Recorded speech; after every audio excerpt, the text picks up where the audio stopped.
से अपने YouTube channel stock trading technique पर आपका हार्दिक स्वागत करता हूं। दोस्तों, फ्राइडे के सेशन में हमने एक बहुत मजबूत क्लोजिंग दिखाई और इंट्राडे में तो हमने 200 पॉइंट तक के एक गेन्स दिखाए थे। अच्छी क्लोजिंग कह सकते हैं कंपैरिजन अगर करें हम एक्सपायरी से रिलेटेड। और जिस दिन मैं ये 29 तारीख को तकरीबन 9:40 पर जब मैं ये वीडियो रिकॉर्ड कर रहा हूँ, उस टाइम निफ्टी जो SGX है वो तकरीबन 105 पॉइंट के आसपास अपसाइड पर ट्रेड कर रहा है, यानी 750 के आसपास। और लास्ट परफॉर्मेंस को अगर मेरी एनालाइज करना चाहते हैं तो नीचे डिस्क्रिप्शन बॉक्स में लिंक है उस वीडियो का। और उस वीडियो में मैंने जो कहा था फ्राइडे के सेशन में क्या देखने को मिला, एक बार जरूर मेरी बात मानिए तो कंपेयर करके देखिएगा। अब बात करते हैं 30 मार्च के सेशन के लिए। 30 मार्च के सेशन के अंदर अल्ट्राटेक में क्या पॉसिबिलिटीज बन सकती हैं, या बाकी स्टॉक जिनके ऊपर मैं बात करने जा रहा हूं आपके साथ। जैसा कि अल्ट्राटेक सीमेंट में मैंने जब ये गेन हो रही थी, मैंने कहा था कि हम 6850 या 6900 के आसपास जाके कॉल बाय करके फ्यूचर्स को सेल करने की एक स्ट्रेटजी बनाएंगे।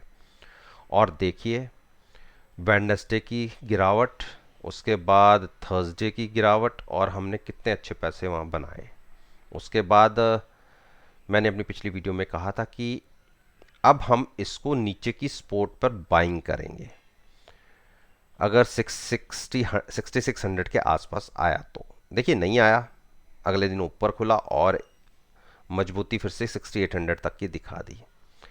इसकी रेंज ऊपर आप देखिए, यहां पर जब ये 6950 के आसपास पहुंचा तो गिरावट दिखी, यहां फिर 6980 के आसपास पहुंचा तो गिरावट दिखी।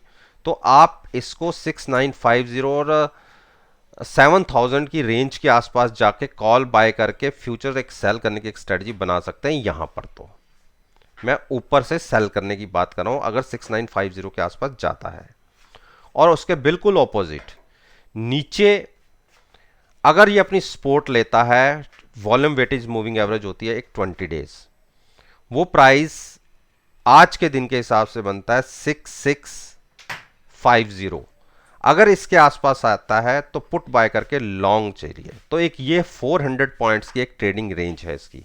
ऊपर जाए तो सेल करिए, नीचे जाए तो बाय करिए, लेकिन नेकेड पोजीशन कुछ नहीं, साथ में ऑप्शंस को बाय करके फ्यूचर्स को ट्रेडिंग के लिए इन्वॉल्व रखिए। अब बात करते हैं आईओसी। देखिए, आईओसी में मैंने 97 के आसपास पुट बाय करके फ्यूचर्स को लॉन्ग करने की बात करी थी, और वहां से हम काफी नीचे हमने गिरावट दिखाई। तो फ्यूचर्स में तो हमें और पुट के अंदर तो हमें बहुत अच्छा प्रॉफिट जनरेट हुआ, लेकिन हाँ, उससे थोड़ा सा एक्स्ट्रा हमें फ्यूचर्स में लॉस हुआ। तो आप सभी जानते हैं कि पुट का प्रॉफिट तो हम बुक कर चुके और हमने पोजीशन अगले मंथ में कैरी फॉरवर्ड की, और पुट अब हम नीचे की तरफ बाय करके चल रहे हैं 90 के आसपास की। तो वहां से भी एक अच्छा रनअप दिख चुका है। 92 93 के आसपास हम प्राइसेस देख चुके हैं। तो एक बार अगर इसने 95 क्रॉस कर दिया, 97 तक एक हर्डल दिख सकती है। उसको क्रॉस करने के बाद ये रनअप फिर से पकड़ लेगा और हम एक ह्यूज प्रॉफिट लेके मार्केट में एग्जिट हो सकते हैं। लेकिन हम 97 के आसपास एग्जिट नहीं होंगे, हम फिर से वेट करेंगे 98 क्रॉस होने का, तब एग्जिट होंगे, दोनों तरफ बड़ा प्रॉफिट लेके। क्योंकि 97 के आसपास की हमारी फ्यूचर्स की बाइंग भी है और पुट में हमने पैसे अच्छे बना चुके हैं। पुट को हमने नीचे शिफ्ट किया है और अब यहां से फ्यूचर्स हमें अच्छे पैसे देगा। तो ये एक डिप के ऊपर हमने लॉन्ग की एक स्ट्रेटजी कंटिन्यू कर रखी है और हम उसी के साथ अभी भी रहना चाहेंगे। रीजन क्या है? इतनी बड़ी गिरावट के बाद आप देखिए 106 तक के हाई लगाने के बाद ये स्टॉक 90 तक गिर गया। तो आप देखिए 25 to 30% कोई स्टॉक अगर करेक्ट हो जाए तो उसको सेल करना बनता नहीं है, वहां नीचे जाके बाइंग करनी ही बनती है। तो हम तो फ्यूचर्स के साथ लॉन्ग रहेंगे हेज करके, और मानता हूं कि स्टॉक का ट्रेंड वीक है, मार्केट पॉजिटिव नोट में क्लोज होने के बावजूद ये स्टॉक ने कुछ ज़्यादा इतना बढ़िया रिस्पांस दिखाया नहीं, लेकिन फिर भी मैं डिप के ऊपर इसको बाइंग करने की ही स्ट्रेटजी रखूंगा। गेल में भी हमने नीचे 130 की पुट बाय करके फ्यूचर्स को लॉन्ग किया हुआ है और मेरा मानना है कि अगर एक 135 क्रॉस हुआ, 138 और 142 बहुत इजीली हम देख सकते हैं। तो डिप के ऊपर लॉन्ग में रहिए, क्योंकि शॉर्ट करने पर नीचे ज़्यादा से ज़्यादा आप 120 तक के प्राइसेस दे सकते हैं, इस जिसकी भी पॉसिबिलिटी काफ़ी कम है। तो आप देखिए 130 से इसने एक रिवर्सल दिखाया है और 132 और इंट्राडे में तो हमने 133.50 के भी टारगेट देख लिए।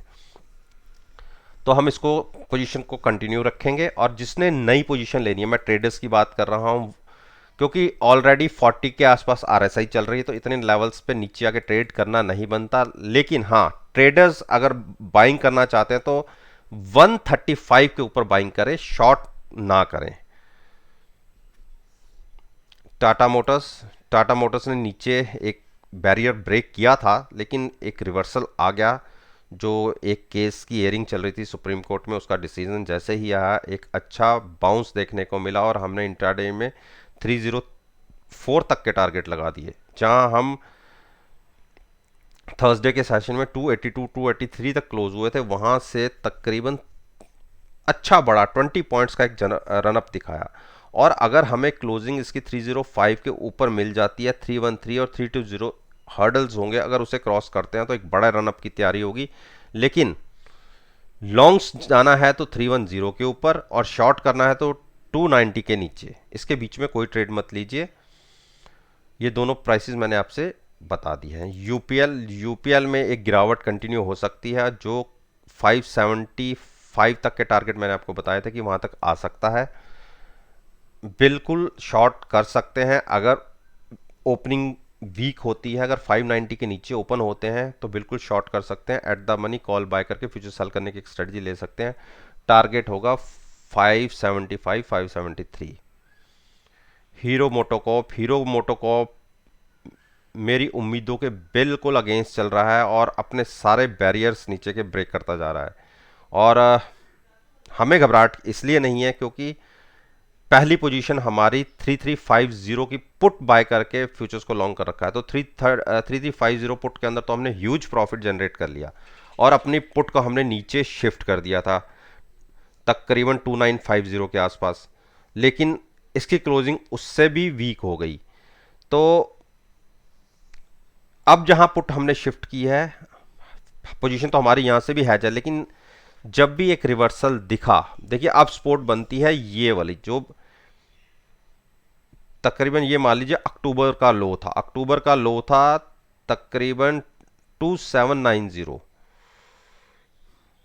हो सकता है कि यहां से 200 पॉइंट की और गिरावट आ जाए, लेकिन आप आरएसआई को देखिए, आरएसआई 25 पर ट्रेड कर रही है। अब इतनी नीचे आरएसआई पे शॉर्ट करना तो मतलब हाथ जलाने वाली बात है। लेकिन मैं तो देखिए मान रहा हूं कि 2 बार मैंने जो बात कहा कि लॉन्ग्स में रहिए, वहां से हमें पुट में थोड़ा सा फायदा हो रहा है, लेकिन उसके कंपैरिजन में फ्यूचर्स में लॉस ज़्यादा होता है। तो ये मान के चलिए कि आज की डेट में हम तकरीबन अगर 3350 की पुट से बाय कर माने तो तकरीबन ये मान के चलिए कि 60 से 65 रुपए का हमें लॉस आ रहा है। लेकिन आप देखिए 3350 से अगर हमने नेकेड पोजीशन रखी होती तो हम कितने बड़े 500 से 600 पॉइंट तकरीबन लॉस में होते। तो इसीलिए कहता हूं कि पैश पोजीशन को हैजिंग रखिए, हैज के साथ रखिए। और अभी भी मैं बात करूंगा, नई पोजीशन मैं किसी को लेने के लिए अभी फिलहाल नहीं बोलूंगा, लेकिन जिस पोजीशन में हम लॉन्ग के अंदर है मैं तो उसी में कंटिन्यू रहूंगा। रीज़न, मैं कभी भी नुकसान में कोई ट्रेड काटने की बात नहीं करता। तो पोजीशन हमारी हैज ही है, देखते हैं कब प्रॉफिट में कन्वर्ट होती है। तो इस पोजीशन को हम एज इट्स कंटिन्यू रखेंगे, लेकिन नई पोजीशन किसी को लेने के लिए मैं इतने नीचे के लेवल पे, क्योंकि ट्रेंड वीक है, इतने नीचे के लेवल पे शॉर्ट करने की बात करूंगा नहीं। और लॉन्ग के लिए थोड़ा सा वेट कर लीजिए तो ज़्यादा अच्छा है।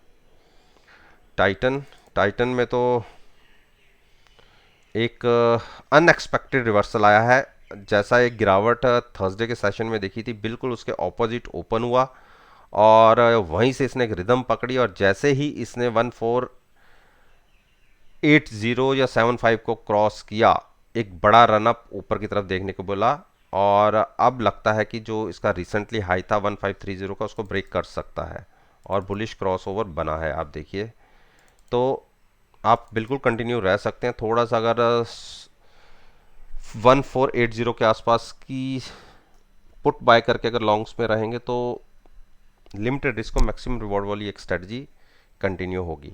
तो लॉन्ग्स में रहिए, शॉर्ट को अवॉइड कीजिए।